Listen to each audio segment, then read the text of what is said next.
నారా చంద్రబాబు నాయుడుకి ఓటమి ముందే తెలుసు కాబట్టి సైలెంట్గా ఉండి మెంటల్గా ప్రిపేర్ అవుతున్నారని, ఎగ్జిట్ పోల్స్లో పొంతనలేని అంకెలిచ్చిన జాతీయ సర్వేలను చూసి ప్రజలు నవ్వుకుంటున్నారంటూ వైఎస్ఆర్సీపీ ప్రధాన కార్యదర్శి సజ్జల రామకృష్ణారెడ్డి వ్యాఖ్యానించారు.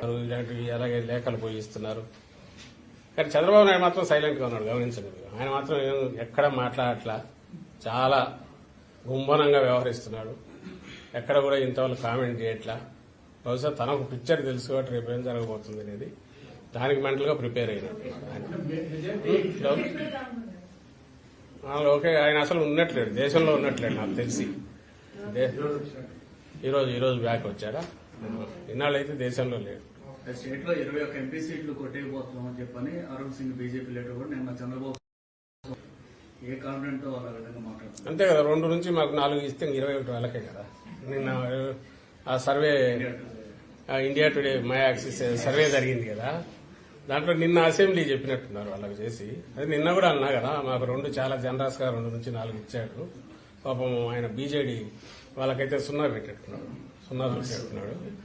అలాగే కానీ అవి మీరు చూడండి, 2 నుంచి 4 అంటే మళ్ళీ అసెంబ్లీకి వచ్చేసరికి కొంచెం జనరస్ కొంచెం మరింత ఇదిపోయారు. కానీ అసెంబ్లీ లెక్కలే మీరు చూస్తే మై యాక్సిస్ అనే దాంట్లో మరి జనసేనకు ఎవరో నాకు మార్నింగ్ గుర్తు చేశారు, 7% ఓట్ షేర్ ఇచ్చాడు. జనసేన పోటీ చేసింది 21 సీట్లలో. 21 సీట్లలో 7% ఆఫ్ టోటల్ పోల్డ్ ఓట్స్ అంటే వాళ్ళకు ఆ 21 సీట్లలో 61% వాళ్ళకు పోల్ అయిండాలి. అంటే 21 సీట్లలో 61% పోల్ అయితే అది టోటల్ ఓట్స్ లో 7% అవుతుంది. అది ఏమన్నా అది లెక్కేనా? అంటే వారికి ఏ లెక్కలు వేసుకుని కలపాలను చూస్తే ఎట్లా చేసినా కుదరట్లేదు అనుకుంటా. ఆ 400 400 20 అని ఎందుకు తెలియదు కానీ 400 దగ్గర అయినారు. అక్కడికి పోవడం కోసం స్ట్రెచ్ చేసిన దాంట్లో మన ఏపీలోనే చూస్తే వైఎస్ఆర్ కాంగ్రెస్ పార్టీకి 44% ఓట్ షేర్ ఇచ్చాడు. సీట్లు ఎన్ని ఇచ్చాడా? 55 నుంచి 77 ఇచ్చాడు. 42% వచ్చినోడికి ఎన్ని ఇచ్చినాడు? టీడీపీకి నాకు గుర్తుండి 78 నుంచి 96 ఏమో ఇచ్చినట్టున్నాడు.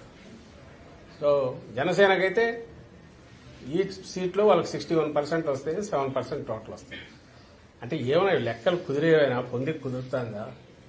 దానికి ఏమన్నా ఒకందుకు థ్యాంక్స్ చెప్పాల్సింది ఏంటంటే వాళ్ళ ఆ ఫిగర్స్ ఇచ్చిన చూసి జనం నవ్వుకునేట్టున్నాయి కాబట్టి పెద్ద దానిల మీద అంత మాట్లాడాల్సిన అవసరం లేదు.